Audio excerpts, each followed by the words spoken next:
According to your knowledge of the subject dawah, what is the most important verse in the Quran which gives instructions about passing the message of Islam to non-Muslims? As I mentioned earlier, there are hundreds of verses in the Quran which speak about dawah. Many verses give the methodology.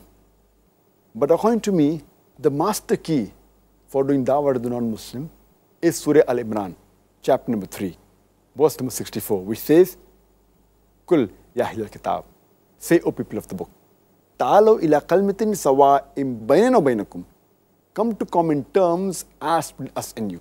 Which is the first term? Allah na'budu illallah, that we worship none but one Allah subhanahu wa ta'ala. Wala nushrika bihi shay'un, that we associate no partners with him. Wala yattakhiza ba'duna ba'dan arbaban min dunillah, that we erect not among ourselves lords and patrons other than Allah.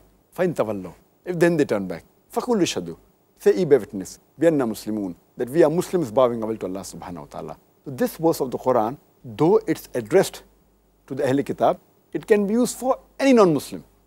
It says, Ta'alaw ila kalmatin sawa'im baynana wa baynakum, come to common terms as between us and you. Which is the first term? Allah na'budu illallah, that we worship none but Allah. So the most important thing that we have to speak to the non-Muslim is about the concept of Tawheed, concept of oneness of Allah subhanahu wa ta'ala. We can start the topic by asking him that what does he feel is wrong with Islam and what things that interest him.